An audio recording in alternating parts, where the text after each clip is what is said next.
Hi everyone, welcome back. My name is Dr. Rosa, you can call me Dr. Rose, and today we're going to be talking about how to apply to your Step 1 and Step 2 CK as a United States medical graduate. So let's get right to it. I know medical school can be tough. Getting used to a new academic workload, schedule, and study and lifestyle balance are no easy tasks. Now comes the task of registering and taking that so dreaded Step 1 that you've heard so much about. However, you're often given little guidance as to what to do and how to apply for it. So in this video, we're going to talk about how to undergo the registration, application, and test date process. And prior to continuing, I want to make sure and I want to note that both the Step 1 and the Step 2 CK for US medical graduates are essentially in the same manner. So first step. So unlike the international medical graduates or IMGs, the process for US medical graduates or USMGs is relatively easier and shorter because you're already enrolled in a medical school that's within the United States and Canada system. This process is done through the National Board of Medical Examinations, or NBME for short. I'll link in the description down below. So if you're registering for the Step 1, you would be a new user. So the first thing you need to do is to create an account. Once you create an account, have your passport or ID ready because you will need to have the exact information as in a government issued ID. Now, once you create your account, you apply through the same website and you follow the in-website application instructions. Side note, if you're registering for the Step 2 CK, you do not need to create a new account. You already have one. You just need to log into that account and follow the application process within the website. I've left the link in the description down below.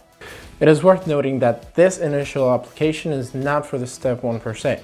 It is to acquire what it's called the USMLE ID number. This is kind of a social security number for you as a medical student to be able to register and take the different steps. Step 2. Once you apply for the USMLE ID number, you would have to wait about a business day or so until you're able to get it via email.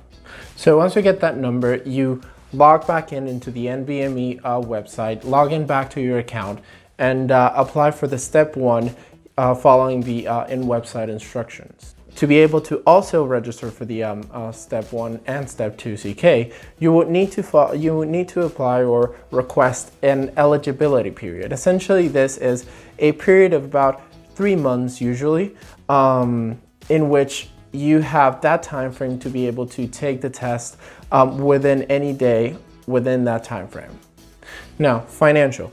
Both the Step 1 and the Step 2 CK for US medical graduates, they have a cost of approximately $645 that you would need to pay at the application process. So Step 3.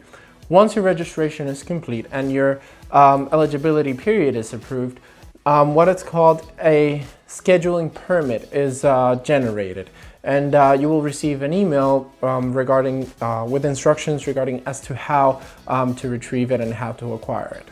This document is extremely important. This is because this is a document that will allow you not only to schedule your test on a specific date, but also it's a document that you need to bring in paper the day of the test date at the date site to be able to take the test. Now, Step 4.